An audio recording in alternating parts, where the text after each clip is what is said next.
السلام عليكم ورحمة الله وبركاته. ازيكم يا بنات، عاملين ايه؟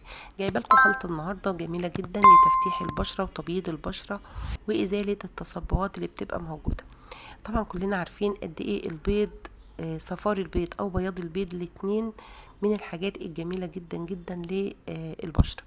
لو هنتكلم على زلال البيض فاحنا هنقول ان زلال البيض بيتحط على البشرة ويتساب، بيعمل على شد البشرة. طيب التبييض بيكون الصفار.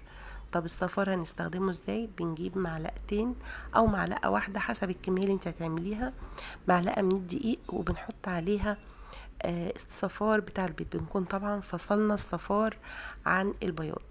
بناخد الصفار وبنقلبه مع معلقة من الدقيق، بنقلبها تقليب كويس جدا لحد ما بنحصل على قوام كريمي.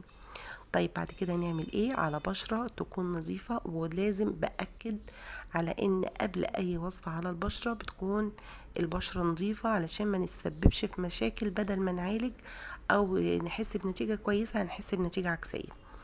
بنغسل بشرتنا كويس وبنبدأ نفرد الماسك. طبعا نحرص ان الماسك ما يكونش سايل، لا احنا بنحط كمية. وعايزة اضيف حاجة صحيح نسيت اقولها، وهي معلقتين صغيرين من الحليب.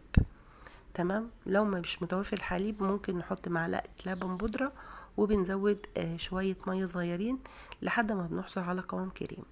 بعد كده بنفردها على البشرة وبنسيبها حوالي تلت ساعة، وبعد كده بنغسل البشرة وبنرطبها.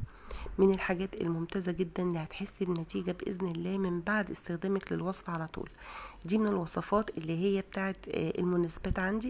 لما بتكون عندي مناسبة بضطر ان انا اعمل وصفة سريعة، وفعلا الوصفة دي من الحاجات اللي بتديني نتيجة هايلة جدا جدا. اتمنى انك انت تجربيها، واتمنى لو الفيديو عجبك ما تنسيش تعملي لايك واشتراك في القناة.